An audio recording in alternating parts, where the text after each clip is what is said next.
Pour cette première vidéo d'histoire, nous allons voir le génocide des Arméniens. Donc les Arméniens, c'était un peuple qui vivait dans l'Empire ottoman.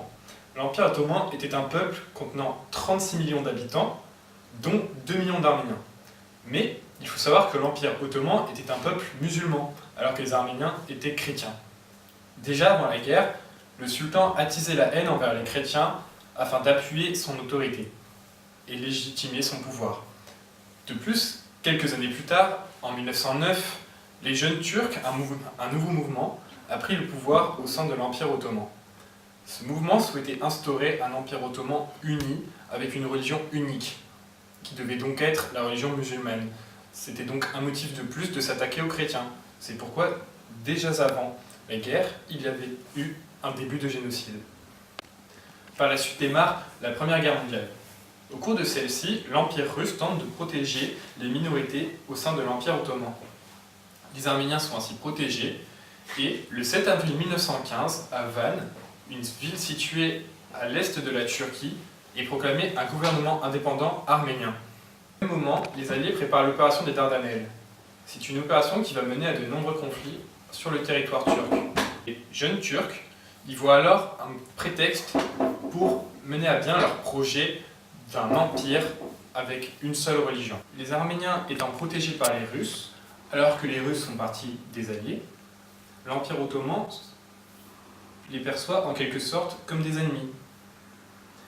Il a alors demandé aux soldats arméniens d'aller dans des camps pour effectuer des lourds travaux avant d'y être tués. Une fois les soldats arméniens disparus, il reste des Arméniens dans les villes. C'est alors que le génocide va prendre toute son ampleur. À partir d'avril 1915, les Arméniens dans les villes vont être traqués. On va d'abord les capturer, notamment les élites, puis les torturer afin de leur faire avouer de faux conflits contre l'État, afin d'avoir un prétexte pour les assassiner. Cela va ensuite se répandre à l'ensemble de la population arménienne, puis à l'ensemble des campagnes. Le génocide continuera ainsi jusqu'à la fin de l'année 1915.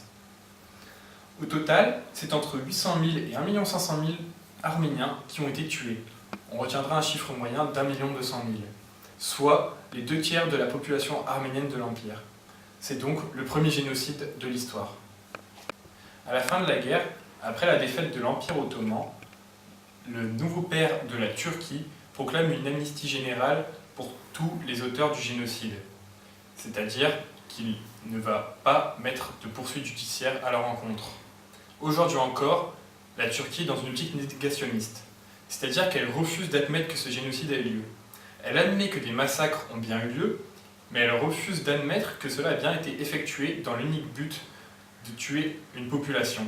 Et donc, elle refuse d'admettre qu'il s'agit bien d'un génocide. Voilà, c'est tout pour cette vidéo. La prochaine fois, nous aborderons un autre aspect de la Première Guerre mondiale, c'est-à-dire la guerre des tranchées. Si vous souhaitez nous soutenir, vous pouvez toujours poser un petit j'aime ou également vous abonner à la chaîne.